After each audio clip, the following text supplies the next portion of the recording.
Hello, this is the video for Lab 10 in CS115.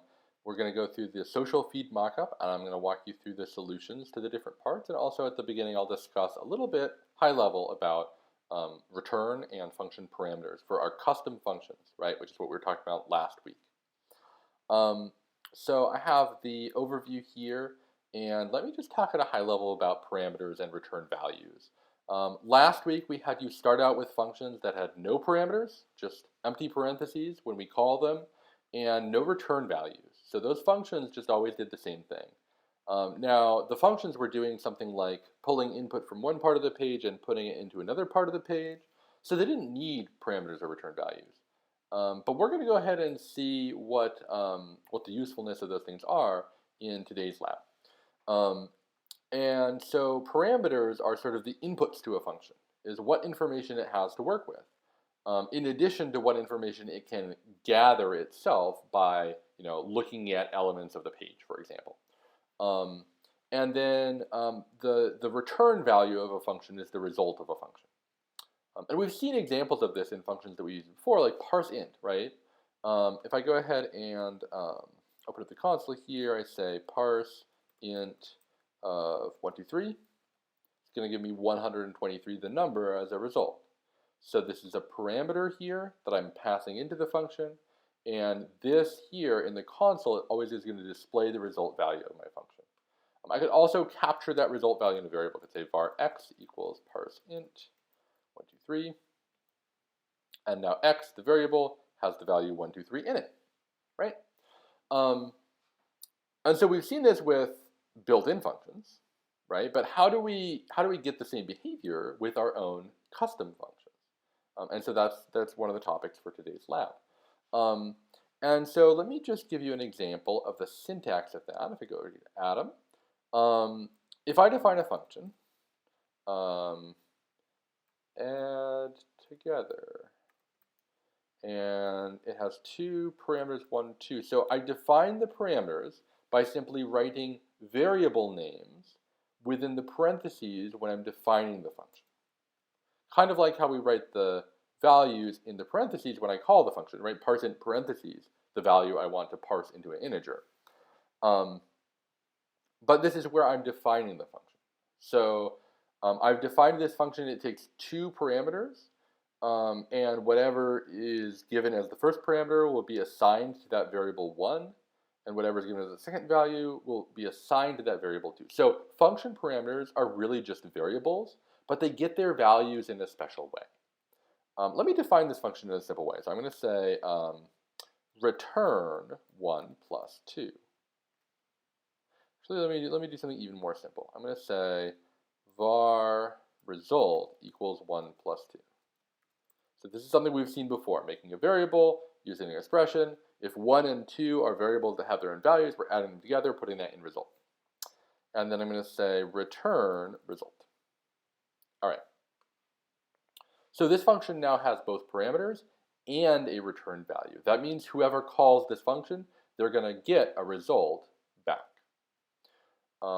If I go ahead and copy this function, just sort of open up the console again and paste that function here. So we've defined that function. Now I can call it. I can say add together of 11 and 12. If I hit enter here, it says, the result is 23, right? So that's the same as saying 11 plus 12, right? That's the same result, but now in a very convoluted way. So I'm saying, okay, take this function, call it. The parameters are 11 and 12. And JavaScript says, okay, let me look up the definition of that function. Oh, it's up here. Okay. So 1 gets to be 11 and 2 gets to be 12. I'm going to assign those variables just as if you had used an equal sign. And then I'm going to go ahead and run this code. And whatever you put after the return in that code will become the result of this whole function call. So I can do add together 1 and 2, and I get 3, right? I can give it different parameters. It'll give me a different result because that's how it works. Okay.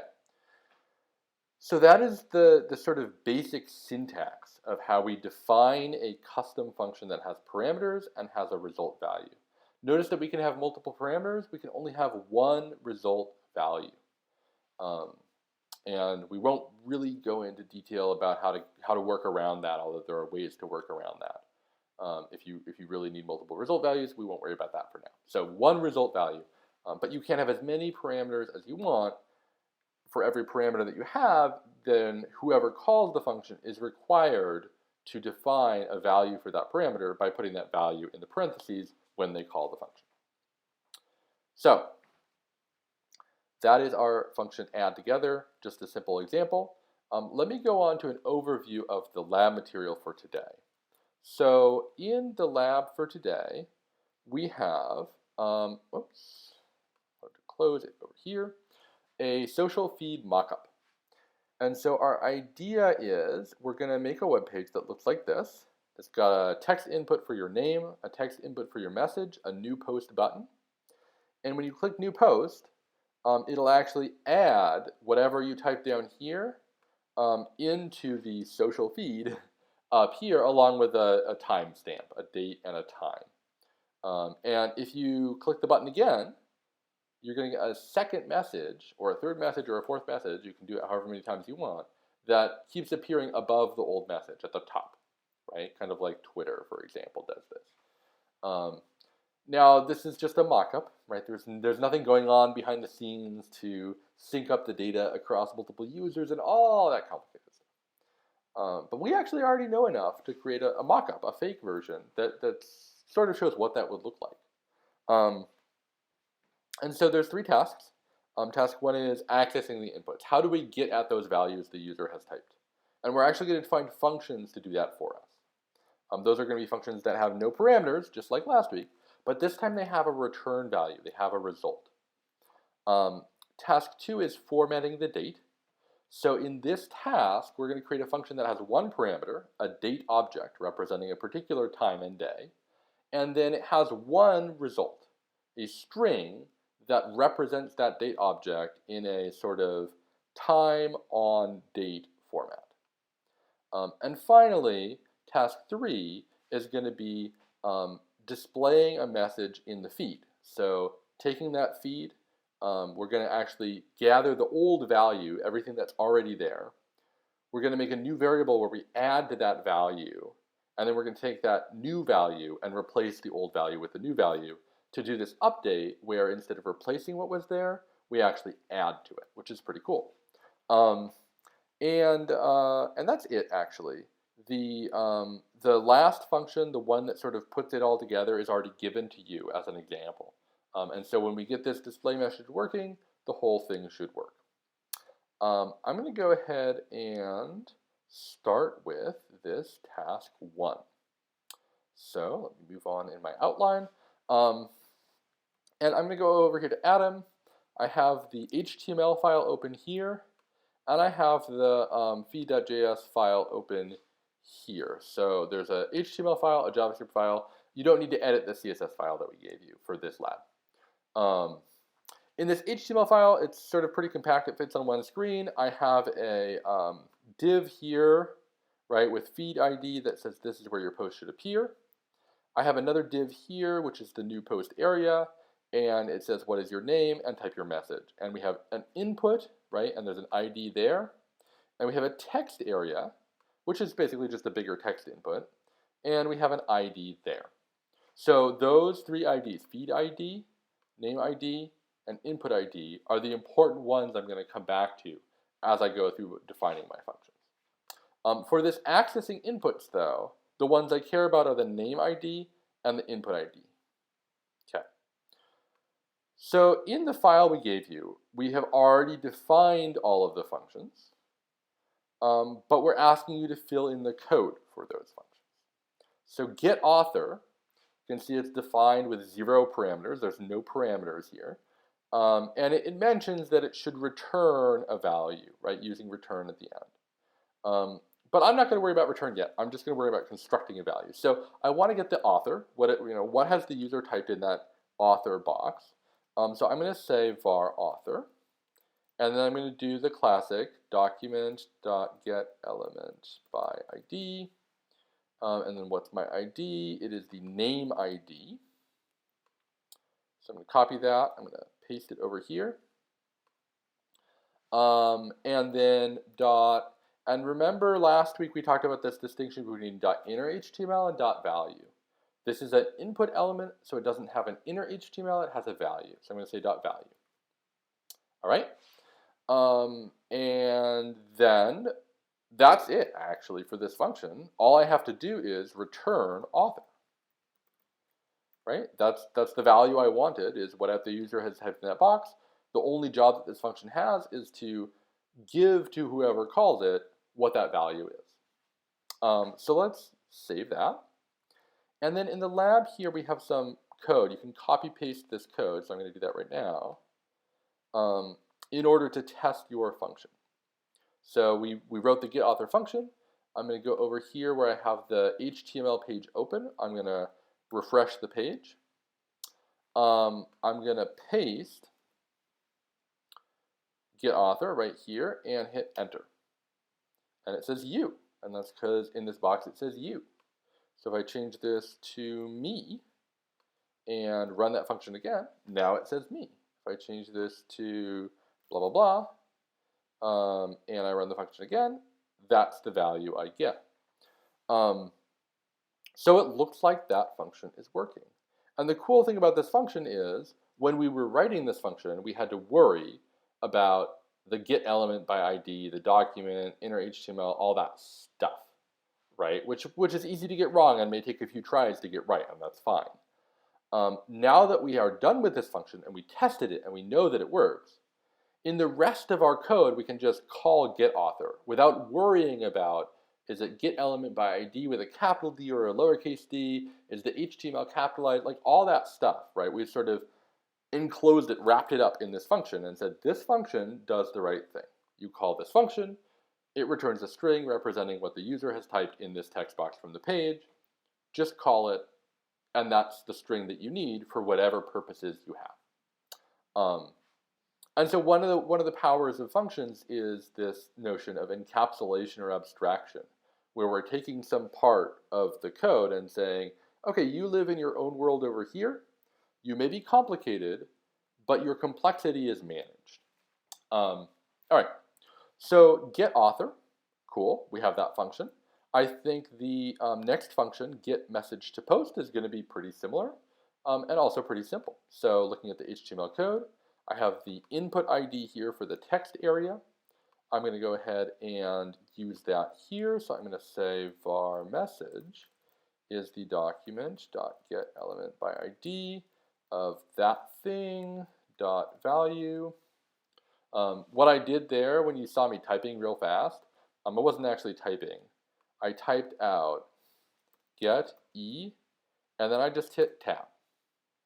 And that automatically fills in that whole word.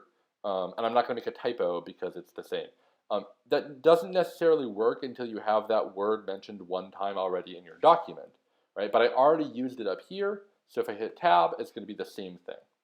So super convenient feature of Atom. Okay, message equals, I'm going to implement value, cool. We're going to go ahead and return the message, right? Basically the same code as above, we just use a different input ID. I'm going to save that, go over here to here, refresh that. I'm going to go ahead and copy this testing code. I mean, it's just a call to the function. I could have typed it out myself. And hello, that's what's in this box.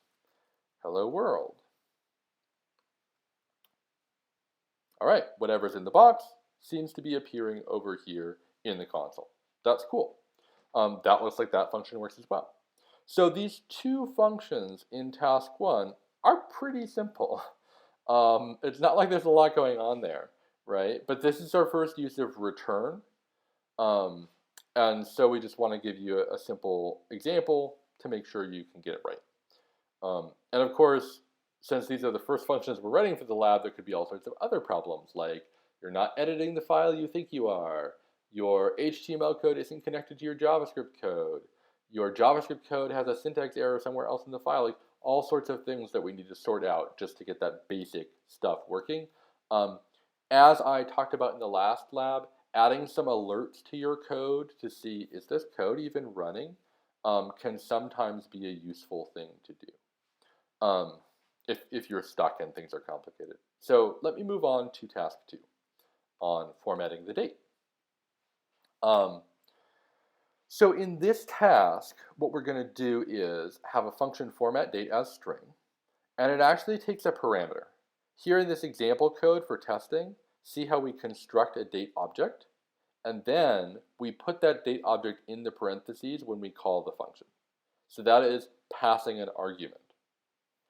And if we go over here to the JavaScript code, we'll see that the function is already defined with one name inside these parentheses. So whatever value gets given to the function by the code that calls it, that value is going to be automatically assigned to this date object variable. Cool. That means I can use in this function date object. So normally when we're dealing with dates, right, we would write var now equals new date as part of the code that we're writing. And if I did that in this function, then this function would only be able to format the current time and date as a string, right? Every time you call it, it's going to say, okay, what's the current time? Okay, here's your string. Instead, we have this parameter. So whoever calls it can give it a date object, and it's going to format that date object as a string. And that means that I could call it with a date object that represents some other date, and I should give back a formatted string just fine. So this function is sort of more general or flexible than if it didn't have a parameter.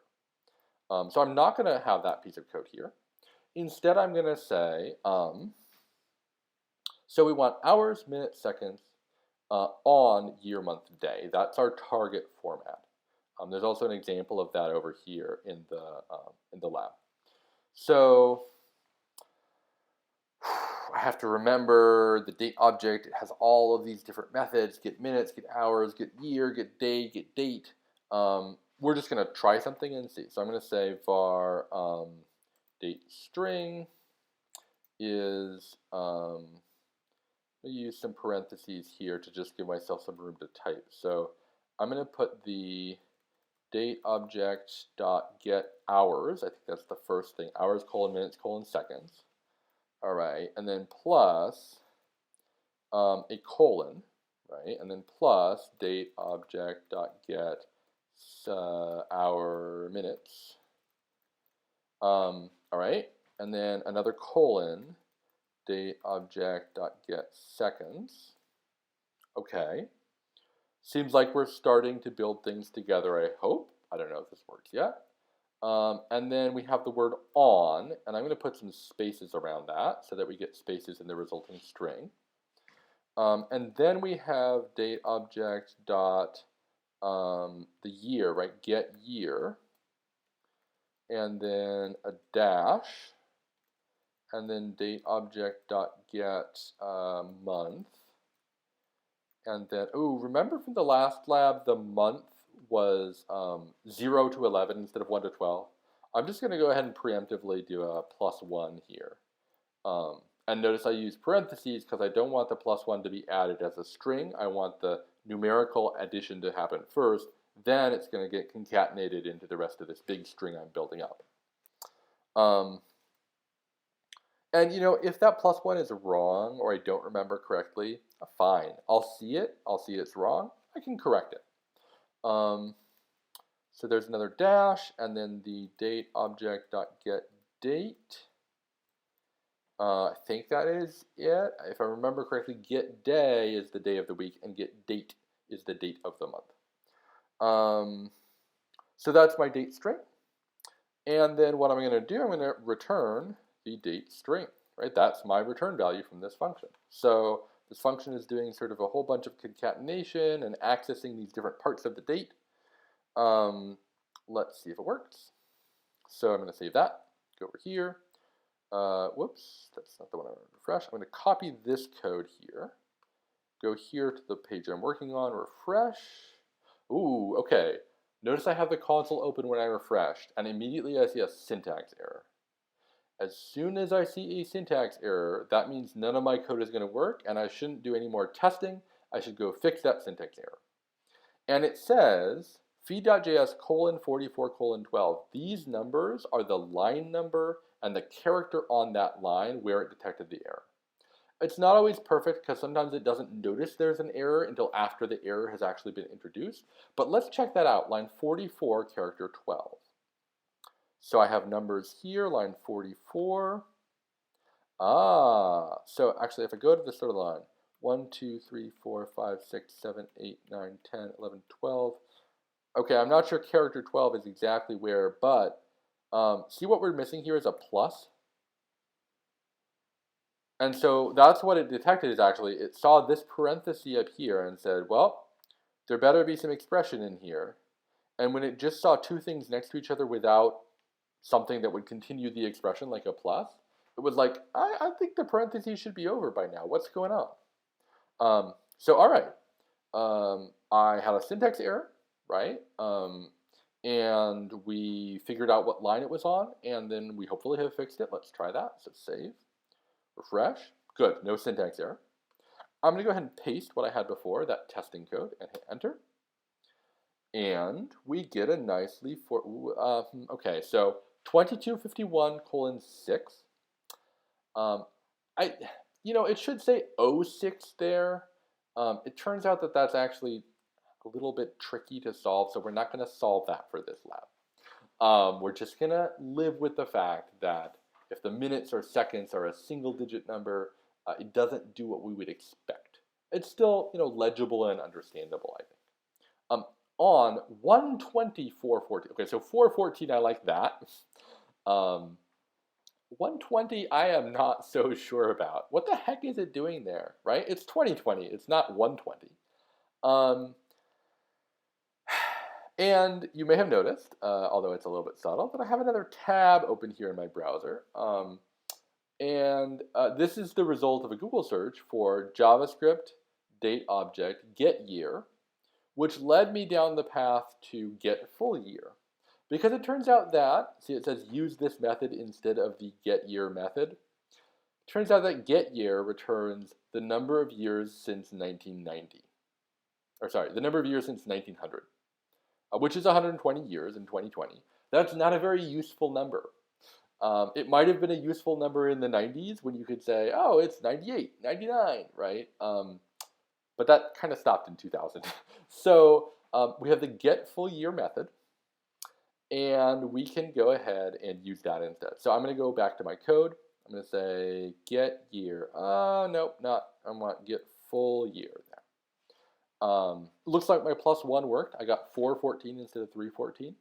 I'm going to save this. Go back over here. Refresh that. I just can hit the up arrow key to recall what was previously entered, even across a refresh, which is kind of cool. And there we go. So 22.53.7 on 4/14/2020. Okay, so that looks like a nice string. It has the quotation marks that represents the current time. So I think our format date as string is actually working correctly now. And I could go ahead and run it again, right? I see a different number of seconds in the minute, so it's updating to be current because I'm creating a new date object for it. Okay, let's go ahead and move on to task 3. Again, I know you may encounter some bumps there, right? I just went through this lab and I was the one who built the solution code, so I kind of know what I'm doing already, and you don't. Please reach out.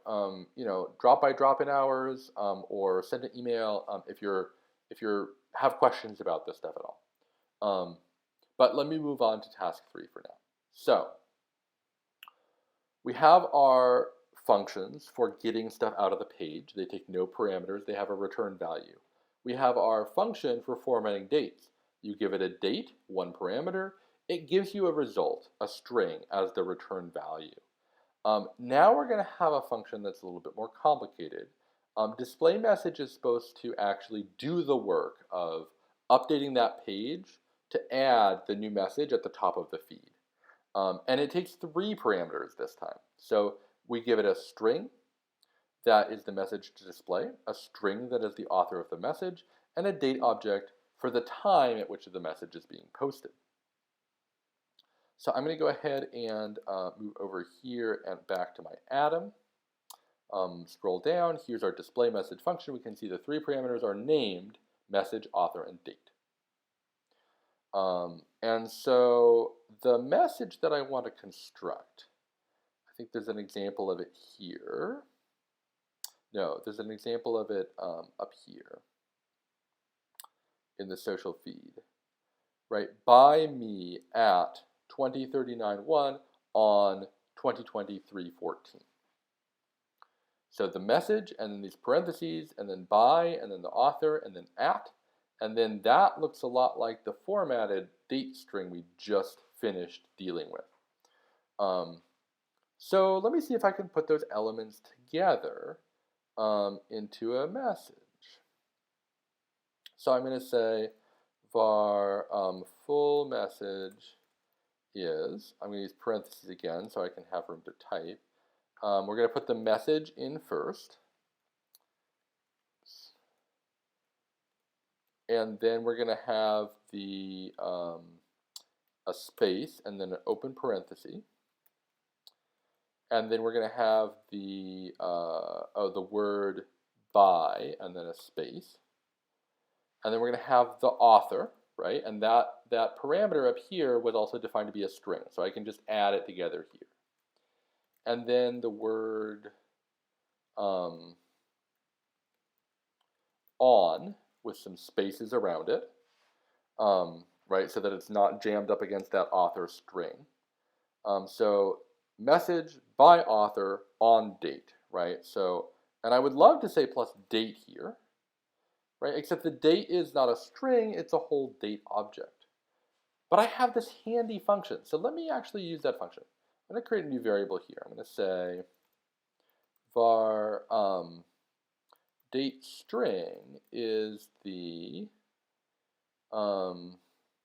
format date as string. I'm just reminding myself of the function name. So format date, oh, look, it tab completes it. I can hit tab there. Format date as string. And when I call this function, it has a parameter. I need to give it a value.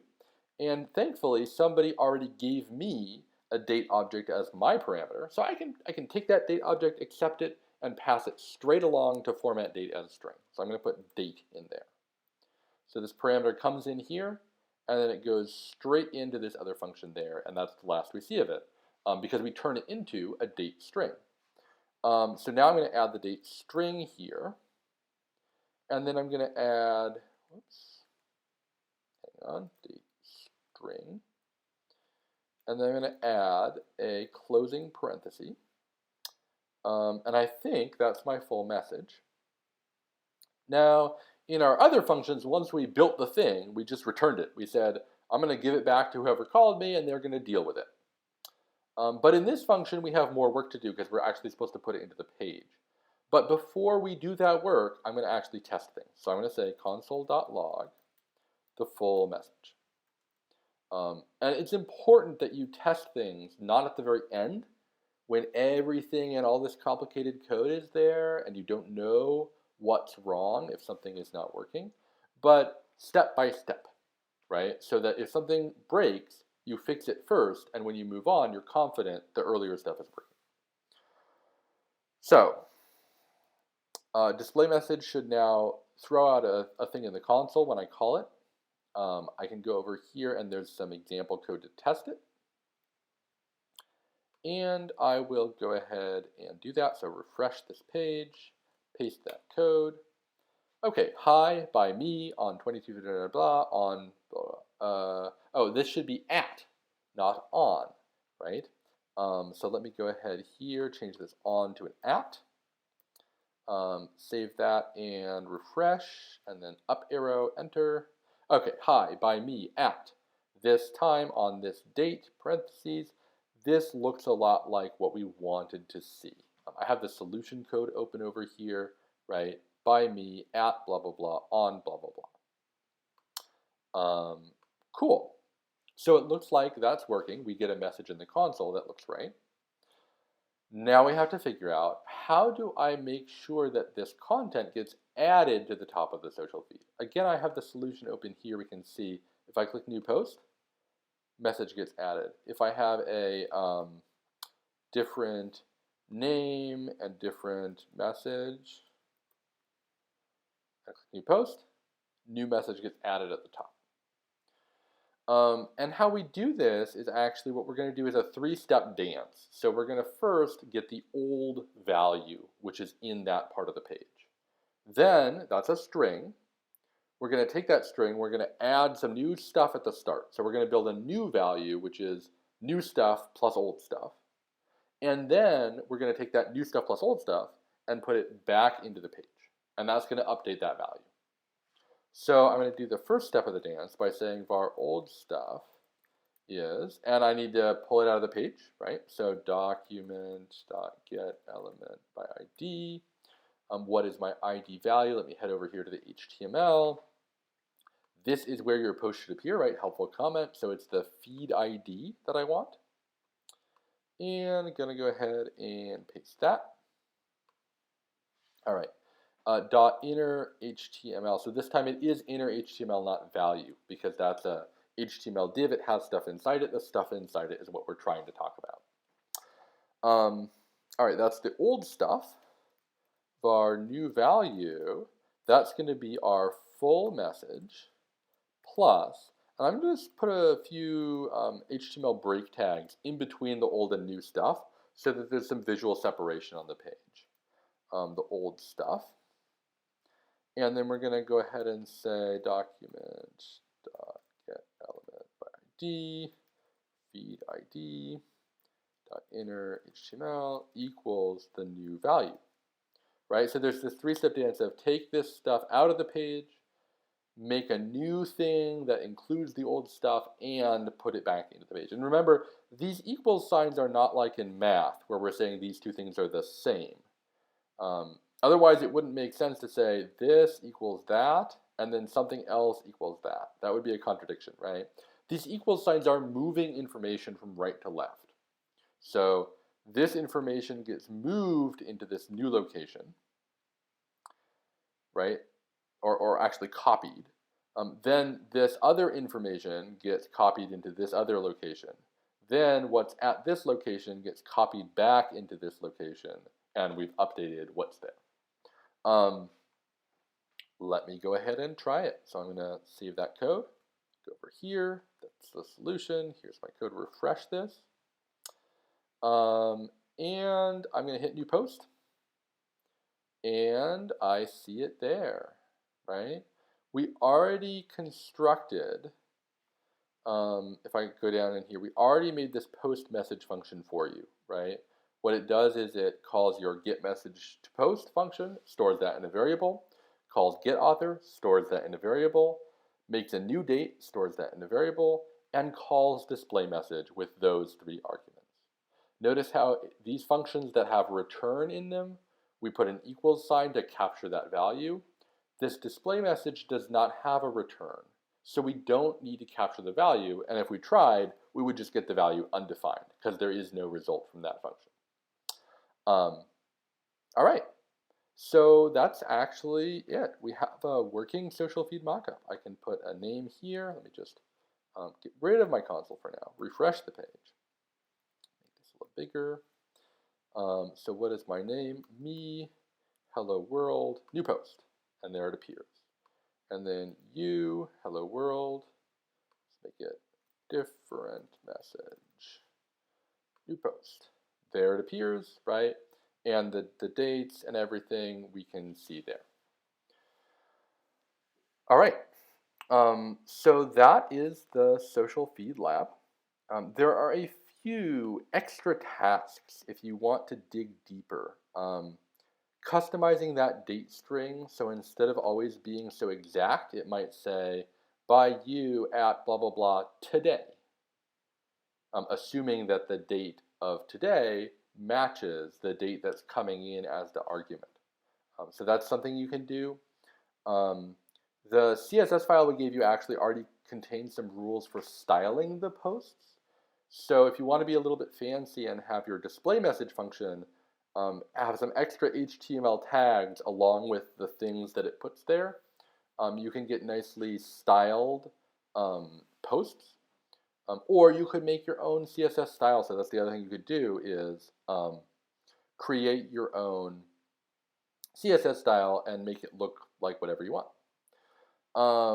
So that is the lab for today. Thank you for watching. As always, please feel free to ask questions over email or drop into some of the many office hours that we have during the week and ask questions then if you have questions about this stuff or if you get stuck on part of it.